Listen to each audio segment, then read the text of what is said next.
मुफ्ती साहब,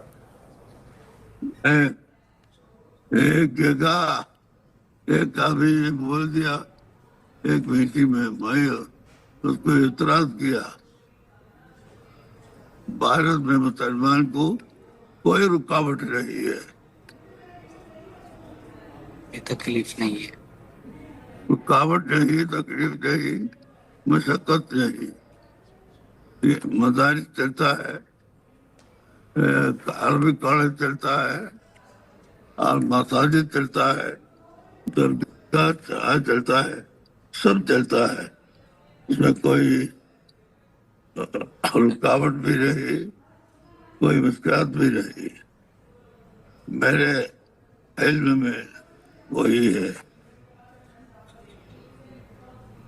അതെ, ഇന്ത്യയിൽ മുസ്ലിങ്ങൾ സുരക്ഷിതരാണ്. മുസ്ലിങ്ങൾക്ക് യാതൊരു രീതിയിലുള്ള പ്രയാസവുമില്ല. സോഷ്യൽ മീഡിയയിൽ വലിയ രീതിയിൽ പിന്നീട് അത് ചർച്ചയായി. സാമൂഹിക സാംസ്കാരിക രംഗങ്ങളിലെ പ്രമുഖരായ പല വ്യക്തിത്വങ്ങളും കാന്തപുരത്തിന്റെ ഈ ഒരു പരാമർശത്തിനെതിരെ ശബ്ദിച്ചു വന്നു. സമകാലിക ഇന്ത്യയിലെ മുസ്ലിങ്ങൾ അനുഭവിക്കുന്ന പ്രയാസങ്ങളെക്കുറിച്ച് അറിയുന്ന ഏതൊരാളും കാന്തപുരത്തിന്റെ ഈ നിലപാടിനെ അംഗീകരിക്കില്ല എന്നത് വ്യക്തമാണ്. സ്വാഭാവികമാണ്, സോഷ്യൽ മീഡിയയിലടക്കം വലിയ രീതിയിൽ ചർച്ചയായി. ഒരു രക്ഷയുമില്ലാതെ വന്നപ്പോൾ നിരന്തരം സംഖ്യകൾക്കെതിരെ സംസാരിക്കുന്ന അൻസാരി സുഹരിയെ പോലെയുള്ള കാന്തഭക്തന്മാർ പോലും കാന്തപുരത്തെ വെളുപ്പിക്കാൻ വേണ്ടി രംഗത്ത് വന്നു.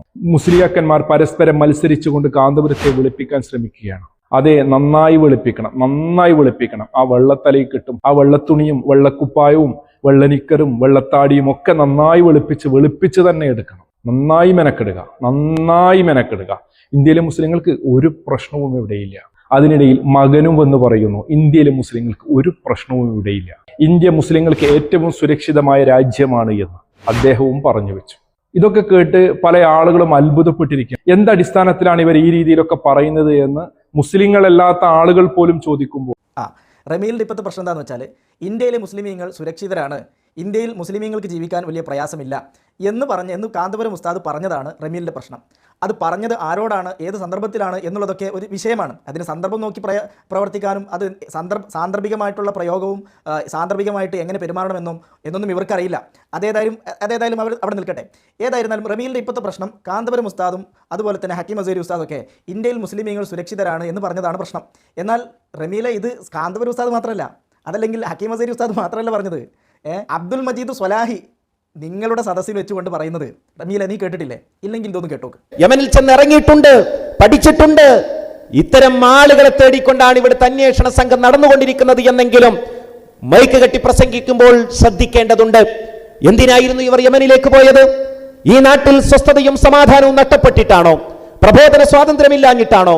പള്ളികളും കേന്ദ്രങ്ങളും ഇസ്ലാമിക് സെന്ററുകളും ഇല്ലാഞ്ഞിട്ടാണോ? ഈ രാജ്യം നമുക്ക് നൽകുന്ന സ്വാതന്ത്ര്യം എത്ര വലുതാണ്, എത്ര മഹത്തരമാണ്. ഈ രാജ്യം എല്ലാ അർത്ഥത്തിലും നമുക്ക് സുരക്ഷിതത്വം നൽകുന്നുണ്ട്. മറ്റേതൊരു രാജ്യത്തും ലഭിക്കാത്ത സ്വാതന്ത്ര്യം, പ്രബോധന സ്വാതന്ത്ര്യം നമുക്ക് ലഭിക്കുന്നു. നമ്മളുടെ പള്ളികളിൽ നിന്ന് ബാങ്കുലികൾ മുഴങ്ങുന്നു. നമുക്ക് 5 നേരം ജമാഅത്തായി നമസ്കരിക്കുവാൻ കഴിയുന്നു. ഈദ്ഗാഹുകളും പൊതുപ്രഭാഷണവും സംഘടിപ്പിക്കാൻ കഴിയുന്നു. മതത്തിന്റെ പേരിൽ ഒത്തുകൂടാനും പ്രചാരണം നടത്താനും കഴിയുന്നു. ഇങ്ങനെയെല്ലാം സൗകര്യമുണ്ടായിട്ടും ഇതെല്ലാം ഉപേക്ഷിച്ചുകൊണ്ട് ഭീരുക്കളായി യമനിലെ ഏതെങ്കിലും മടകളിൽ പോയിക്കൊണ്ട് ആടുമേക്കണമെന്ന് പറയുന്നവനേക്കാൾ വിവരം കെട്ടവൻ ആരാണ്? അത്തരം ആടുമേക്കാൻ പോയ ആളുകളെ ഷിയാക്കൾ തുരത്തി ഓടിച്ചിട്ട് ഇന്ന് അവർ എവിടെയാണ് എന്ന് പോലും അറിയില്ല. പെട്ടിയും കടലാസും എടുത്തുകൊണ്ട് ഉള്ള പുസ്തകവും വാരിക്കെട്ടി മുഴുവൻ ദമ്മാജികളും സ്ഥലം വിട്ടു എന്നാണ് ഈ അടുത്ത കാലത്ത് കിട്ടിയ ഏറ്റവും വലിയൊരു വാർത്ത. കാരണം അവിടെ ഇതെന്തായാലും റമീൽ വിവാദമാക്കാൻ സാധ്യതയില്ല. കാരണം സ്വന്തം ആലയത്തിലുള്ള ആളാണല്ലോ.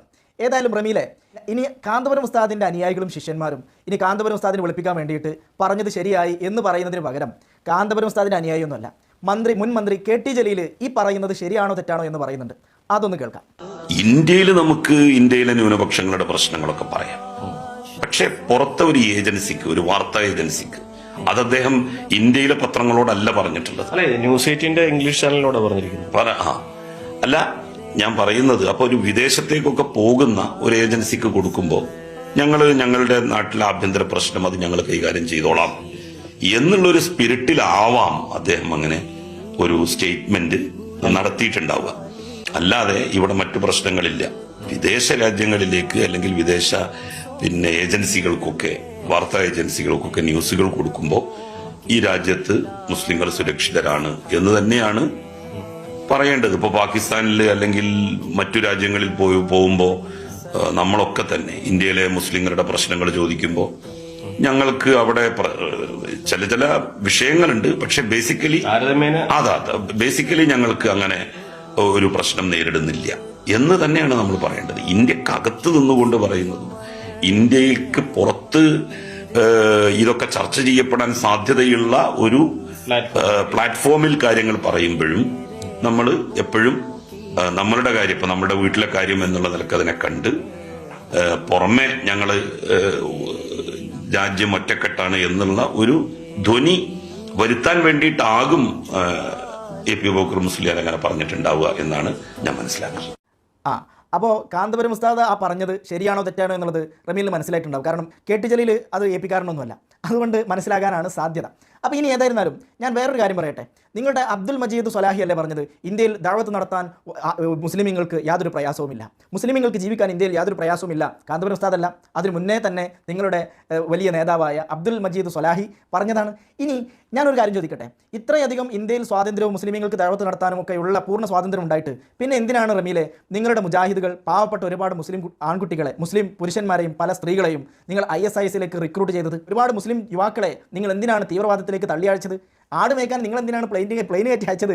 അത് നിങ്ങൾ മറുപടി പറയണം. ഇന്ത്യയിൽ ദഅവത്ത് നടത്താൻ സ്വാതന്ത്ര്യമില്ലായിട്ടാണോ? അവരെ കൊല്ലുക, അവരെ തീർക്കുക, അവരില്ലാതാക്കുക, അള്ളാ അല്ലാത്തവരെ ആരാധിക്കുന്നു, അവരെന്തിനാണ് അവിടെ ബാക്കി വെക്കുന്നത്? അപ്പൊ നിങ്ങൾ എന്താ ചെയ്യേണ്ടത്? ഈ ഫിത്ന, ഈ ശിർക്ക് ഇല്ലാതാവുന്നവരെ അവരോട് ഫൈറ്റ് ചെയ്യുക.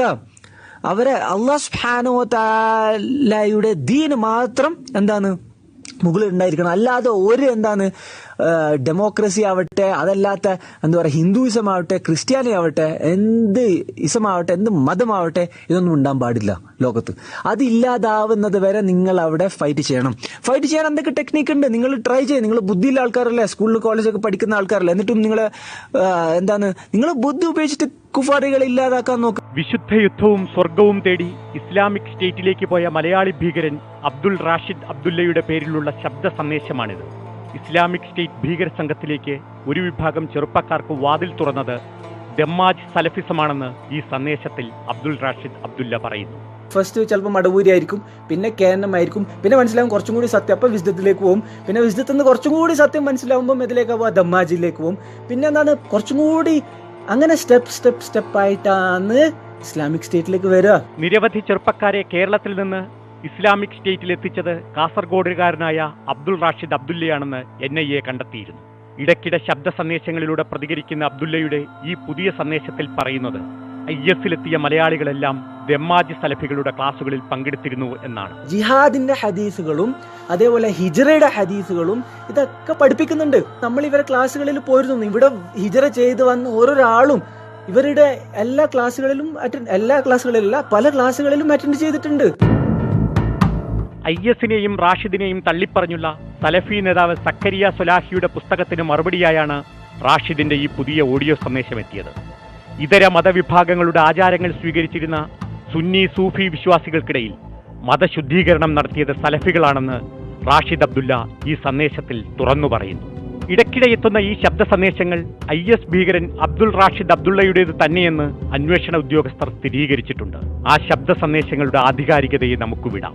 എങ്കിലും ഒരു വസ്തുത നമുക്ക് മുൻപിലുണ്ട്. സ്ത്രീകളും കുട്ടികളുമടക്കം 20ഓളം മലയാളികൾ ഒരു ചുരുങ്ങിയ കാലയളവിൽ കേരളത്തിൽ നിന്ന് അപ്രത്യക്ഷരായിരിക്കുന്നു. അവരിൽ ഉന്നത വിദ്യാഭ്യാസമുള്ളവരുണ്ട്, ഉദ്യോഗസ്ഥരുണ്ട്. ചിലരെങ്കിലും എത്തിപ്പെട്ടത് IS വലയിൽ തന്നെയെന്ന് സ്ഥിരീകരിക്കപ്പെട്ടിട്ടുമുണ്ട്.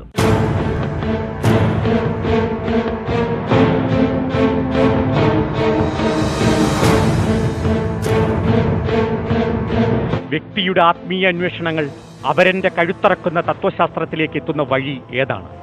5 നേരം ശാന്തിയുടെയും സാഹോദര്യത്തിന്റെയും ശബ്ദമുയർത്തുന്ന ഒരു മതത്തിലെ ചില വ്യക്തികളെങ്കിലും ഭീകരതയ്ക്കു കീഴ്പ്പെടുന്നതിന്റെ രഹസ്യം എന്താണ്? ഭീകരതയുടെ ഈ വഴികളെ എങ്ങനെ നേരിടും? ഭരണകൂടവും പൊതുസമൂഹവും സമുദായവും ഒരുപോലെ തലപുകയ്ക്കുന്ന എല്ലാ തീവ്രവാദത്തിനും തിരികൊളുത്തിയ മുജാഹിദുകൾ, നിങ്ങൾക്ക് എന്താണ് ഇന്ത്യയിൽ നടന്ന മുസ്ലിമീങ്ങളുടെ വേദന പറയാനുള്ള അർഹത?